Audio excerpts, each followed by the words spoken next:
Sometimes having too much data that you don't know what to do with can be as much of a challenge as not having any data at all. And in an industry that runs on data, it can be easy to get lost in all of the data input and output that comes through your fleet on a day-to-day basis. Welcome to Understanding Fleet Data, a series where we tackle different sources of data and how to best leverage them within your fleet management system. Today, we'll look at driver behavior data, where to find it, and what it can tell you about your assets, your fleet, and most importantly, your drivers. So where do you find driver behavior data? We often say that a fleet's two largest variable expenses are maintenance and fuel, making tracking related data pretty high in the priority list. So how does this type of data relate to driver behavior? There's a few metrics in particular that you should take a closer look at to find more details about your drivers. First are fuel logs. As we covered in our fuel data video in this series, fuel data can reveal more than just fuel compensation.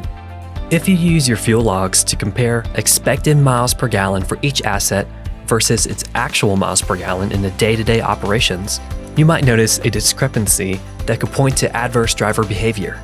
The second is PM schedules, inspections, and work orders. PM and inspections go hand in hand when it comes to looking for your driver data, and most drivers are responsible for daily vehicle inspection reports. If you find that the vehicles are frequently needing service out of their PM timelines, it could be a signal of some deficiencies in driver behavior, from pencil whipping inspections to driving habits that degrade a vehicle's condition at a rate that's inconsistent with its manufacturer guidelines. For work orders, looking at any services for things that aren't related to defective parts, common repairs, or recalls can help you identify driver-related repairs.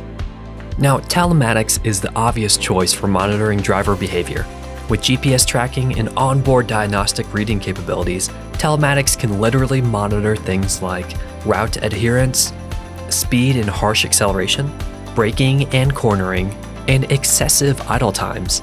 Users can opt to receive notifications anytime these behaviors trigger an alert and can pull weekly, monthly, or annual reports for specific vehicles or drivers. And if you go the extra mile, you can even integrate dash cams and add-ons that enable you to actually witness your driver's behavior. So, what do you do with this driver data? Your driver behavior can feel a little disparate if it's not centralized. Using a fleet management software to unite all of the individual touchpoints you have access to can help identify a clear-cut observation about the way your drivers are impacting your operations. Here are a few integrated metrics to pay attention to when looking at this data. If you look at cost, there are a couple ways you can determine how much poor driving behavior is costing you in maintenance.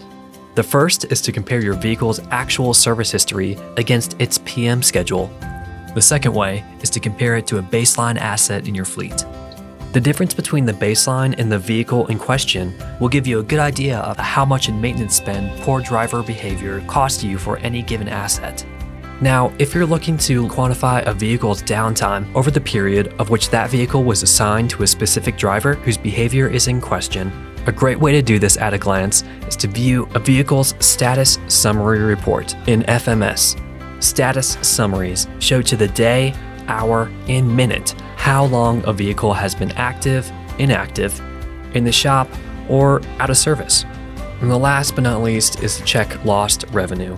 To identify lost revenue associated with poor driver behavior, you'll first need to know how much a specific job cost from an asset utilization standpoint, and how much you're getting paid from that job.